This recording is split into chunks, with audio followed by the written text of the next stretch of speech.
Suppose குழந்தைக்கு வந்துட்டு பால் பத்தலை, பால் இல்லை அப்படிங்கிற சில நேரங்களில் ஃபீடிங் பாட்டில் கொடுக்கறது வந்து அவசியமாக இருக்கும். எவ்வளோ நாளைக்கு அப்புறமா குழந்தைக்கு ஃபீடிங் பாட்டில் கொடுக்கலாம் அப்படின்னு பார்த்தீங்கன்னா, ஒரு 3லேருந்து 4 வாரத்துக்கு அப்புறமா நீங்கள் ஃபீடிங் பாட்டில் கொடுக்க ஆரம்பிக்கலாம். ஸோ சேம் டைம் நீங்கள் வந்து தாய்ப்பால் கொடுக்குறத வந்து ஸ்டாப் பண்ணிடக்கூடாது. கொஞ்சமாக தாய்ப்பால் வருது அப்படின்னு சொல்லிக்கிட்டு குழந்தையின் ஆரோக்கிய வளர்ச்சிக்கு தேவையான அனைத்து ஊட்டச்சத்துக்களும் பார்த்திங்கன்னா தாய்ப்பாலில் முழுமையாக கிடைக்கும். இந்த ஃபீடிங் பாட்டில் கொடுக்குறத எப்போவுமே செகண்ட் சாய்ஸாக மட்டுமே வச்சுக்கோங்க. ஒரு 10வது மாதத்துலேருந்து 12வது மாதம் அந்த டைமில் வந்துட்டு ஃபீடிங் பாட்டில் ஸ்டாப் பண்ண பாருங்கள்.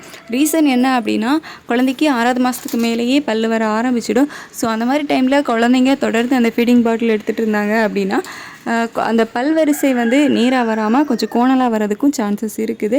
அதே மாதிரி சொத்தைப்பல் வரதுக்கும் சான்சஸ் இருக்குது. பிளாஸ்டிக், ரப்பர் ஃபீடிங் பாட்டில் இதெல்லாம் வந்து அவாய்ட் பண்ணிக்கோங்க. ஸோ மெடிக்கல்ஸில் கிடைக்கக்கூடிய குவாலிட்டியான ஃபீடிங் பாட்டில் வாங்கி யூஸ் பண்ணுங்கள்.